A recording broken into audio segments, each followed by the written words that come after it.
Praise the lord. యేసుక్రీస్తు దివ్యనామంలో ఉదయకాల సమయంలో కార్యక్రమం వీక్షించుచున్న మీ అందరికీ నా హృదయపూర్వక వందనాలు తెలియజేస్తున్నాను.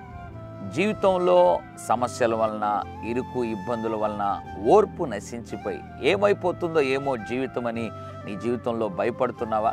దేవుని ప్రియబిడ్డలారా, చాలామంది నన్ను కలిసి ప్రార్థన చేసుకోవడానికి వస్తున్నటువంటి అనేకులు చెప్తున్నటువంటి మాట ఏంటంటే, ఎక్కువ కాలం ఓపిక కూడా పట్టలేకపోతున్నాను, ఓర్పు నశించిపోతూ ఉంది, ఏం జరిగిపోతుందో ఏమో అనేటువంటి దిగులు ఆందోళనతో ఉన్నాను, ప్రాణమే ఏమైనా అయిపోతుందేమో అన్నట్లుగా అంత ప్రెషర్ ఉంది బ్రదర్ అని చాలామంది వారు అనుభవిస్తున్న సమస్యలను, ఇరుకు ఇబ్బందులను బట్టి చెప్తూ ఉంటారు. అయితే ఉదయకాల సమయంలో దేవుని ప్రియబిడ్డ, ఏ సమస్యలో నువ్వు ఉన్నప్పటికీ కూడా దేవుడు ఒక అద్భుతమైన మాటనిచ్చి ఉదయం నేను బలపరచాలని ఆశపడుతున్నాడు. లూకా సువార్త 21వ అధ్యాయం 19వ వచనం, మీరు మీ ఓర్పు చేత మీ ప్రాణములను దక్కించుకొందురు. Praise the lord. ఎంత అద్భుతమైన మాట అండి.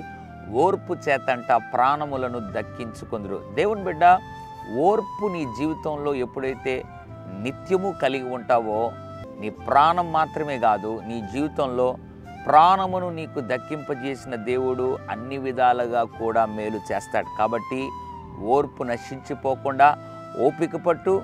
నిశ్చయముగా అతి త్వరలో దేవుడు నీ జీవితంలో నీ ప్రాణమును కాపాడి, నీ ప్రాణమును ప్రభు సంరక్షించి భద్రపరిచి లోకములో గొప్ప దీవెనలతో ఎక్కడ పడిపోయావో అక్కడే నీ తల పైకెత్తగలడు. పరిశుద్ధ తండ్రి, నీకు వందనాలు. ఓర్పు చేత ప్రాణములు దక్కించుకుందాం దేవా.